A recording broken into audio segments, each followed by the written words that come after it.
Yes, welcome to Liverpool, welcome to St George's Hall in Liverpool for the 47th Grand National Weights Lunch, the Randox Grand National, the most famous steeplechase in the world. At 3 o'clock today, this place behind will be absolutely packed as Martin Greenwood, BHA Handicapper, unveils the weights for this year's race. We'll catch up with Martin, we'll catch up with plenty of other trainers, the likes of Elliott, who's no less than 23 entries for the race, and Willie Mullins, who 19 years ago won it with Hedge Hunter. He's got 13 runners, he's in the building as well. So we're going to catch up with plenty of trainers and some jockeys who are here to talk about the world's famous steeplechase. It might be 3 weeks away from the Cheltenham Festival, but for just one day or a couple of hours, we're going to talk all things entry. Back here at St George's Hall, I'm delighted to be joined by David Stevens from Curls. A little bit before the Grand National Weights are due to be released at 3 o'clock, but still good to be here. A special place, a special city. It really is now, yeah. Ever since they moved this weights lunch from London back to Liverpool, it just makes so much sense. And my other half is a scouter, and she'll tell you how much the race means to the city of Liverpool. It isn't just a sporting event, you know, they really do plan their outfits a year in advance. They're so proud of it. And we've got a couple of Liverpool legends here today, Ian Rush and Sir Kenny Dalglish, which just tells you everything, the power of the Grand National. And yeah, to be here, look, it's a race that we know is constantly evolving, and there are more changes this year. We're down to 34 runners, they've changed the start time, but it's all about protecting what is, without any question, by far the biggest day in the racing and betting calendar. And we have to protect it, and we have to make sure this race lasts for future generations. Absolutely. We haven't seen a weights, but have you a horse or two in your head that you're thinking? Yeah, I mean, look, let's start with last year's winner, Corrick Rambler. What do you do with the winner from the previous year? He's 12-1 favourite to win it again. These are before we've seen the weights.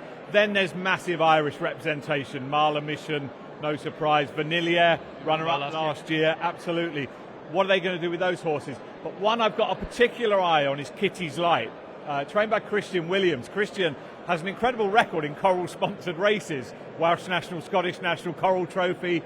Kitty's Light, will he be high enough to get in or not? It's going to be a nervous wait for Christian, I'm sure. But look, the handicapper will get criticised in some quarters.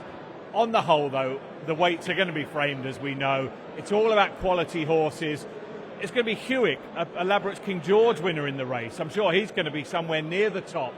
It's fascinating, but what it doesn't do, despite all the controversy over weights, who's carrying this, the changes, on the day, it will still be the race that most of the population, or certainly population would never tune into a horse race, never have a flutter, they'll be tuning into. Yeah, absolutely.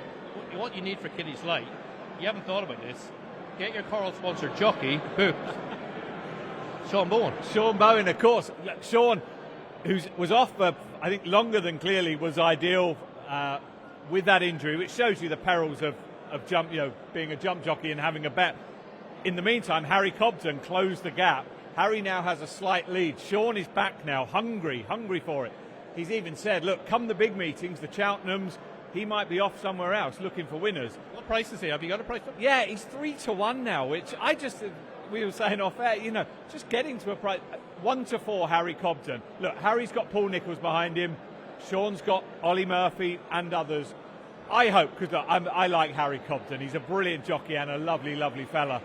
I hope this goes all the way to the wire, because one of those vintage jump jockeys, I obviously remember Dunwoody, Adrian Maguire. I mean, that a bit more messy, wasn't it? That was brutal. We don't want anything quite like that. I know Sean and Harry get on really well, but it would be great if this went all the way to the wire. Two brilliant practitioners of their job, two incredibly likeable people.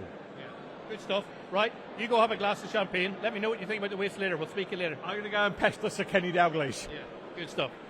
Well, he's won the race 3 times, and he's got 23 entries to try and make it 4 this year. Elliott, some achievement, first of all, having them entries. Yeah, no, look, it's the greatest race in the world. So if you're not in, you can't win. Look, we'll probably end up running 8 or 10 horses in the race. So looking forward to it, yeah. All the way back to Silver Birch. You hadn't trained a winner in Ireland then, is that right? Yeah, I think I had three winners trained in Scotland at the time. Yeah, look, it's a very special race. Probably didn't appreciate it much the first year I won it, but Tiger Road to come back and win it twice is something special. But really looking forward to it. Tiger Road doing it twice, but he really did capture the imagination, didn't he? Everybody still talks about him. Yeah, look, he's a great little horse. Just looking at him in the yard the other day, I wondered if we retire him a little bit early, He was back in. I saw Davy Russell clipping on your social media, him riding him. Yeah, he's back here, great form, looks brilliant. He's retired down in Jigginstown now, so he's happy out, yeah. You bought him to win a Fred Winter, didn't you? Yeah, bought him that we won a Tribe Hurdle actually. Yeah. No, but you initially bought him off Nigel Hawk to try and win maybe a Fred Winter. Yeah, we didn't think he was going to be what he was, but they make liars, you don't know. 23 of them, we don't have time to rattle down through them all, but pick out a few. Conflated, your highest rated. Galvin can be well treated. Yeah, I think he looks well in. You know, he's below 11 stone there now. You know, he went at the first last year. You know, he's only been trained for 2 races in mine this year, which is the cross country race in Cheltenham and the English Grand National. Yeah, I like him 10 stone 12. Chemical Energy, another horse. We haven't seen him since the Kerry National. Is that on purpose? Yeah, we've been waiting for nice grounds. Grand National has been the plan all year.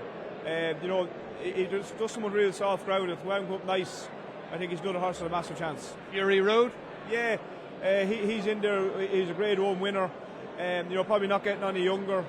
You know, we have a great bunch of horses in it. You know, Astray Meadow. You know, there's 7 or 8 horses there you can pick out. We're going to rattle down a few more. Run Wild Fred, we know more about him. Yeah, he's ran in the race a couple of times. Just ready to get home. I don't know, Cocoa Beach, if it come up soft, could have a great chance. Yeah. If you were a jockey, if you were Jack Kennedy, what one would you pick today? I think if it was me or you going out, I'd pick Cocoa Beach. It'd be a good safe spin. I think probably Galvin, Chemical Energy, Conflated. They're 3 classy horses. And the plan is obviously a few of them Galvin Delta work. They'll go to Cheltenham for the cross country. All been well, you'll run as many as you can get in. I will, definitely. Delta work, there's another horse we're forgetting about. You know, he's been around it a couple of times. Probably not getting any younger, but he's coming down in the weights and he's loads of experience. 4th win in the race would mean as much more. It'll mean as much, yeah. Good stuff. We wish you well. Thank you now. What will be top weight? Hewick, will he run? Let's ask the great man himself, Jark Hanlon. Gold Cup, Grand National, will he do both? I think he'll do both. Hopefully everything goes all right. If he comes out with the Gold Cup, well, he'll definitely go for the National. He's in great form at the moment, and I kind of campaigned him this year like for that, because before the King George, he had no run for 5 months, and when he came home after the King George, he got 2 weeks off, and there's a month then between the National and between the Gold Cup and the National. And like he's an easy horse to keep fit, so he'll be fit going to Cheltenham. He can get 2 weeks off when he comes home and head on to Liverpool. Like, I'm laughing here today because they're all wondering, is he going to run? I hope they're all talking to me after it. Absolutely. But he's been some story now. 800 quid. This is an amazing story, and he's an amazing horse for us and for the family and for all the staff in the yard. He's been, you know, you couldn't dream what he's after doing for us. Like, for first of all, to go in, for me to go win a Galway plate was very special. And then, like, we're after having a Bet365, America, a King George, and hopefully we could pick up one of these 2. It would be amazing. It would be amazing. And to go for the Grand National, such a special race with top weight, for you'll enjoy it. Well, listen, since I was a young lad, you're looking at the Grand National and you see a horse rated 169. And you never dreamed that you'd have a horse rated 169, right? You thought you'd be scraping in below a bottom weight. But like, the National is not the same as years ago. The fences are not as big. Now there's not as many runners in it. And listen, he's entitled to be there. I always said he won over 3 mile 5. I don't think the triple will be any problem to him. And listen, all you want in a National is a bit of luck. Any day you go, you have to have that. Jordan Gainford gets on well with him. He's back from injury tomorrow. Gavin Sheehan, we know he gets on well with him. Who will ride? Listen, there's nothing decided yet. Gavin Sheehan was absolutely brilliant on him in the King George. Another lad would have gave up on him, but he stayed going and he won the King George first. Jordan is there the whole time, and he got hurted, which these things happen, and we'll have to see what happens in the next couple of weeks. Good stuff. Some story. A few chapters left. We wish you well. Thank you very much. Thank you. Head of handicapping, Martin Greenwood, has got the task of getting the weights absolutely spot on, or he's going to get dogs abuse. Have you had much abuse this year? Thus far, not too bad. But there's plenty of time for that to develop. Let's talk seriously. First of all, it looks at buying up to a scratch renewal. 169 rated top Hewick is. The Grand National's changed, hasn't it? Yeah, I mean, the modern day National now, it's a red hot handicap. Plenty of class in the race. Obviously, quicker ground usually. You need to be able to lay up in a hot pace. So the Nationals of yesteryear are a distant memory, really. and it's just every year now it's just a quality race with quality runners. 6 less runners, so 34 go. What are you going to be, sort of 145 to get in? Yeah, I used to say 145 when there was 40 to be a definite runner. Probably a little bit under that on the day, 143. Statistically, if you just knock 6 out the last few renewals, it shoots up to about 144. There's not a great deal of difference. Last year, though, we did have horses out of the weights. 137 got you run last year, but that does stick out like a sore thumb. It's not sure to happen again this year. I reckon if you're 144 area, you're almost guaranteed to get a run. Irish very strong. Gordon Elliott, 23 entries, but looking to win it for the 4th time. Willie Mullins, 19 years since he won it. He's only got 13. Yeah, I mean, obviously those two stables are dominating the entries. I mean, between them, they've got as many as the UK trainers put together. And I think on the day we'll have maybe single figures UK runners. But that's the way it is. You know, again, that doesn't really concern me. I just handicap them as they come through. The Irish had 29 runners last year and didn't win. So, you know, it can give you an indication how the race can work out. What horse or what horses pose the most problems? I mean, not too many, to be fair. I treat it like any other race, or I try to do at least. Try not to overthink things. Some of the Irish ones, obviously, are a little bit higher than their Irish marks because we've taken a higher view. Then we've got horses like Meeting Under the Water, who's got to run one more time to run. Very unexposed horse, owned by Paul Byrne, who's as shrewd as they come. You know, really knows the time of day. He knows what to do. Won a massive field handicap at Leopardstown on its 4th ever run. Horses like that are obviously a handicapper's nightmare in the sense that you've got so much potential in there. You just don't know exactly what they're capable of. But that's the beauty of horse racing. Absolutely. We're looking forward to a slightly different 34 runners, but a deep renewal. Absolutely. When the 34 are announced 5 days before or 48 hours before the race, we all know it's going to be a red-hot handicap. It's 14 to 1 the field at the minute, which obviously I'm, over the moon about. Let's hope it's still a very competitive race on the day, but obviously so much is going to happen between today and Cheltenham before Aintree dawns on us, so we'll probably know a bit more then. Still looking forward to it. Thanks for your work and thanks for your time. Thank you very much. 19 years ago, Hedge Hunter won the race, ridden by this man, Ruby Walsh. We talk every year about it, but it's obviously Papillon as well. Two very, very fond memories, and obviously riding for your family, it'd never be top. That means that Papillon was 24 years ago. Jesus. Yeah, look, unbelievable days, Niall. Very lucky to have had the 2 days, but God, when you put a number on him, it sounds so long ago. It's frightening, I'm the same age as you. What about Hewick top weight 169? The Nationals changed massively, hasn't it? Like, quality-wise, a different race, isn't it?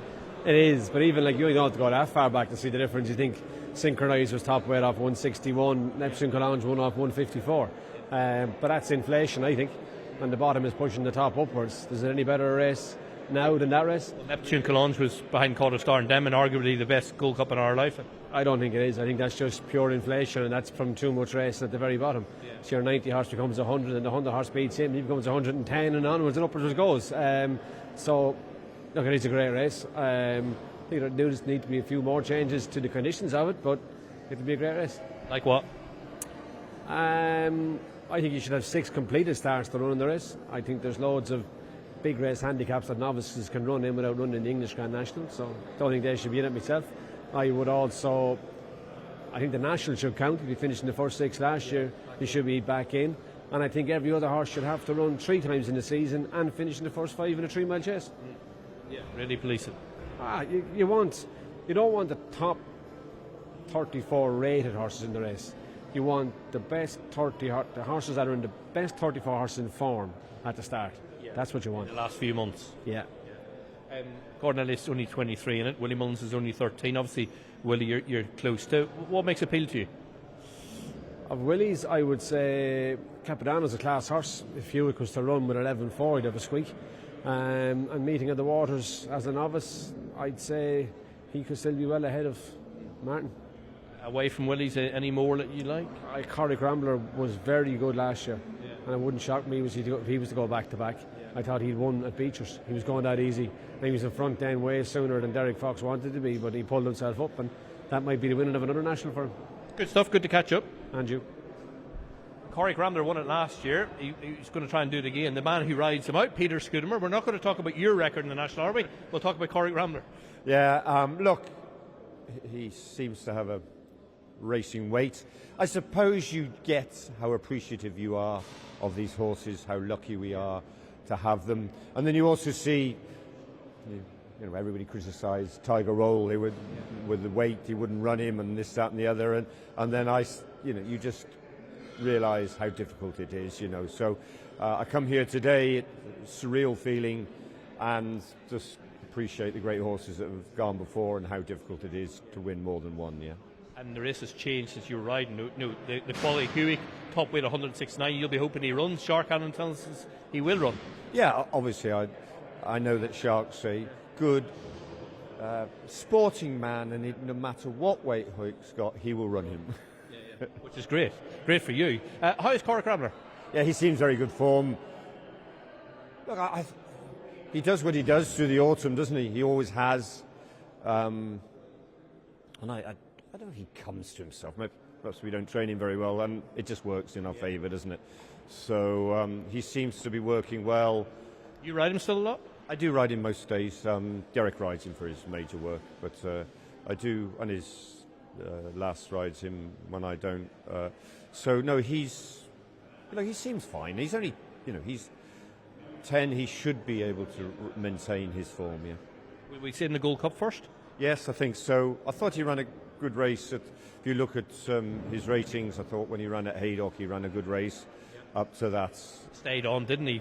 Luke lost down the back around a sharp track. And Derek thought the ground down the bottom didn't suit him. So he's a Jeremy horse, and I think he doesn't mind good to soft, Good stuff. We wish you all the well. Thank you very much indeed. 19 years since Hedge Hunter. The great man's got 13 entries this year. It's a special race. It is. We were privileged to be lucky enough to win it for Trevor Hemmings and Hedge Hunter. And, it's a race that propels Liverpool on the world stage. And the people of Liverpool love the race, as we saw last year when they were defending it. When people were jumping over the rails and everything, we thought that was fantastic. That the people's race, and they were going to defend it. It was going to be run. Down a few this year. Capodanno was good at Cheltenham last time out, and you didn't enter him in the Gold Cup. This has always been the plan. It's been in the back of our minds all the time. I think I had him in the Gold Cup. We might have taken him out, but anyhow, whatever. I think plan number one has been this race, but I think we got a nice weight as well. So very happy with him. And then I Am Maximus, another one of JP's that won the Irish version last year. Bit of a monkey of a horse. He has his own way of doing things, but I think he's growing up, and I'm hoping he's grown up a bit quicker than the handicapper thinks he's grown up. So he might be just nicely in, but still has plenty of weight. Looking at the list, Meeting of the Waters was the one that fascinated me. He was good at Christmas at Leopardstown. Yeah, he was very good. And he's just not in the race yet. But I imagine with normal after Cheltenham, etc., I think he'll get it. Yeah, he'll probably get in. I think, and the fact that he'll just get in at the bottom, it'll be like his big handicap winner at Christmas. Get in at a lightweight, and he's one certainly at this point of the race. You'd think we should be following. Would he be the one that you would at this stage? I think so. There's a lot of improvement in him now, whether he has the experience, but he jumped very well in Leopardstown. That's always a good trial. Quick line, Cheltenham, Gallopin, State Man and the other 100, they're all good? They're all good, yeah. At least they were when I left home anyhow. Yeah. So, there's been plenty of rain this winter. I think for the first time for years that they're not thinking of watering in Cheltenham. I think the track is in good order, I'm told, so we're looking forward to it. Any idea how you're going to split them novices up? Not really. Matt Chapman has been badgering me there for ages, but no, we'll wait and we'll do that on the Sunday morning before the race when we have to make the decision, and hope all horses are sound and jockeys are sound, and that we will make the decision then. Good luck at Cheltenham and Injury. Thank you very much. Cheers. Bye. Watch live racing now on racingtv.com.